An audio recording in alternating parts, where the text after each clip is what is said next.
Call of the Wolf. There's a reason the image of a lone wolf howling under the moon stirs something deep inside you. It's not just a beautiful scene, it's a memory, ancient, hidden, buried in the layers of your psyche. Why do certain animals like the wolf speak to us without words? Why do we feel a pull, a recognition, almost as if they're mirroring something we forgot we were? Carl Jung had a name for this: the archetype, a primordial symbol that lives in the collective unconscious, shared by all human beings across cultures and times. The wolf is one of the oldest of these symbols, wild yet wise, dangerous yet devoted, alone yet loyal to the pack.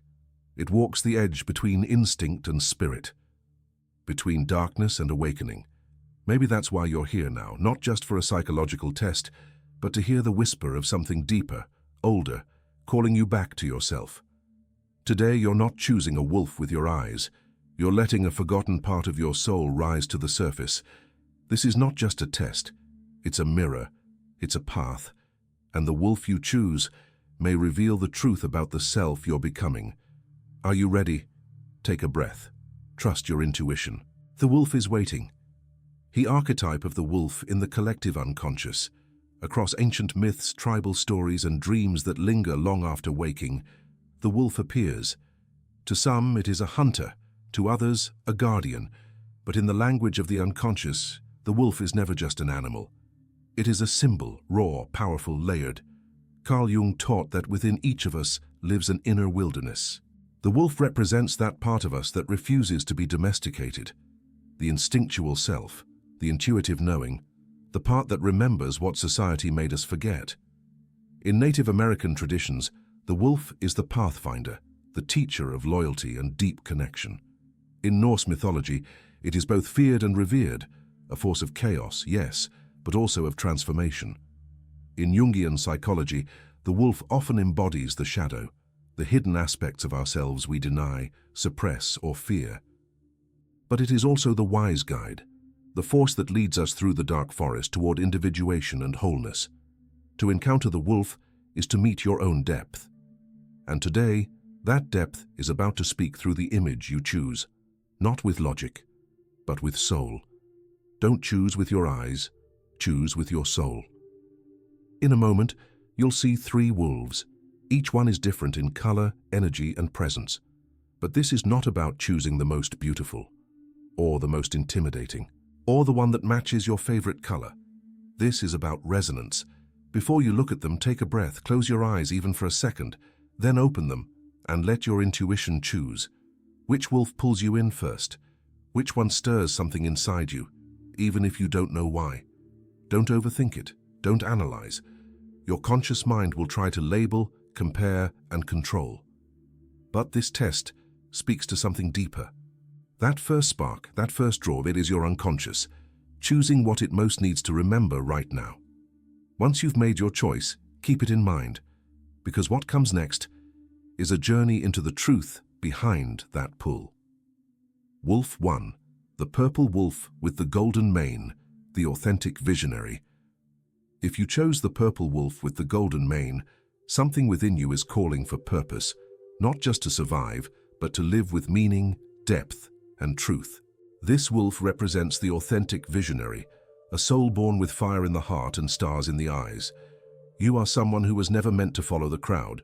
You came into this life to see beyond appearances, to break illusions, and to guide others with your insight and presence. You carry a deep intuition, one that may have made you feel different since childhood. While others were content with surface answers, you always asked deeper questions.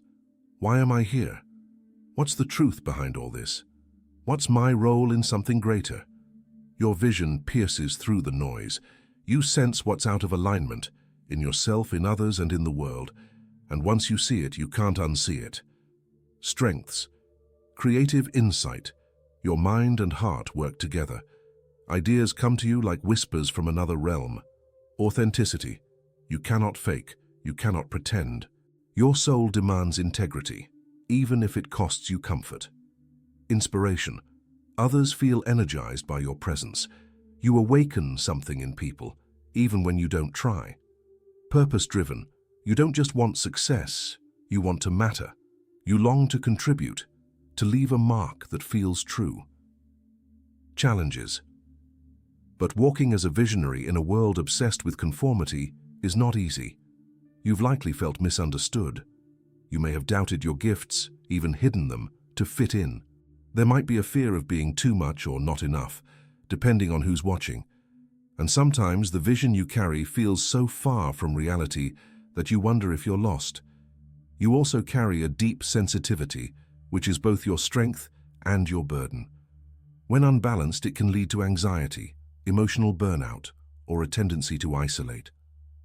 Your lesson is to trust your inner knowing, even when others can't yet see what you see. Relationships. In relationships, you crave depth, authenticity, and emotional connection. Shallow conversations bore you. Small talk drains you. You need a partner or friend who sees behind your eyes, someone who embraces your inner fire, not tries to put it out. But be mindful. Your intensity can scare those who aren't ready. Not everyone will understand your inner world, and that's okay. Don't shrink to be loved. Instead, stand fully in who you are, and let the right ones find you in your light. Soul calling. This wolf appears when you're being asked to remember who you really are. It may be time to stop hiding, stop waiting, stop apologizing for your gifts. You are here to lead by being, to walk your path with courage, and to light the way for others not by preaching but by living in alignment. Create, speak, share, guide.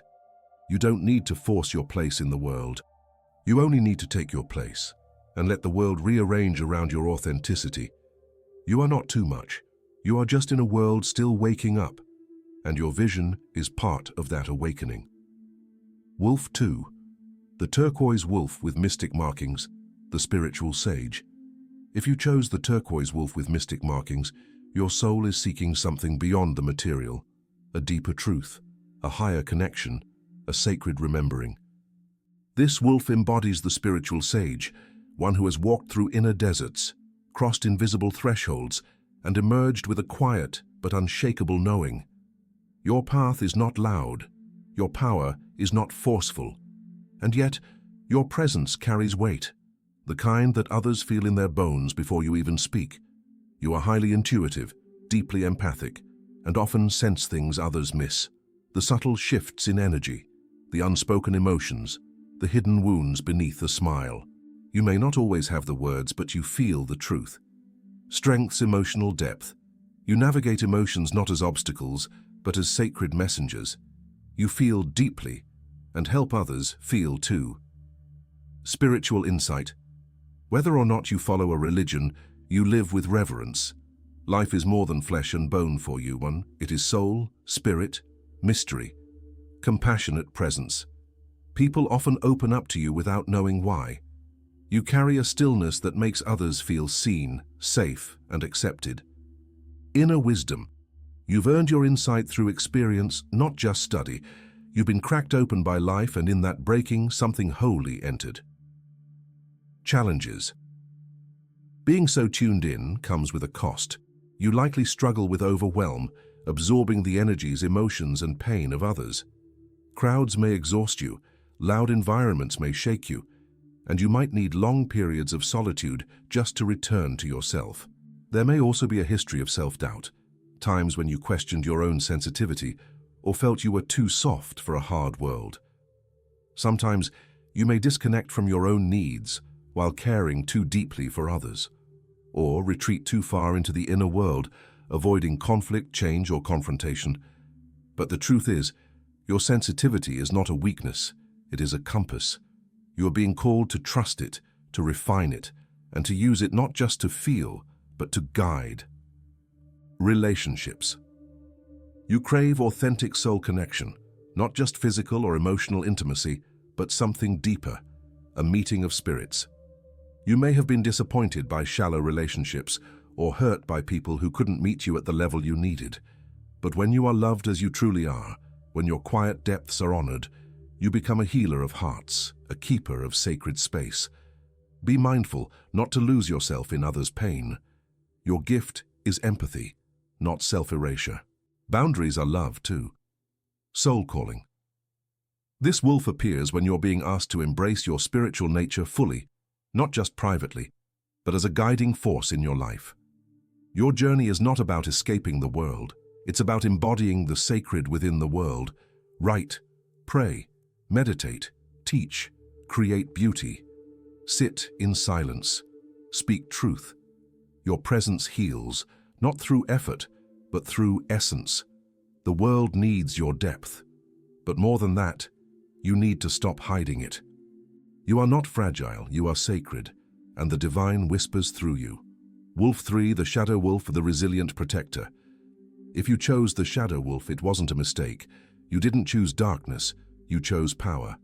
The kind of power that's earned through pain, sharpened by survival and awakened by truth. This is the wolf of resilience, of boundaries, of sacred strength. It is the part of you that says, no more. No more pretending. No more people-pleasing. No more abandoning yourself to be accepted. The shadow wolf is not evil, it is honest. It sees clearly, through manipulation, illusion, and masks. It doesn't seek conflict, but it won't run from it either. If this is your wolf, you've likely walked through fire and came out tougher, quieter, and infinitely wiser. Strength's emotional resilience. You don't break easily, and if you do, you rebuild.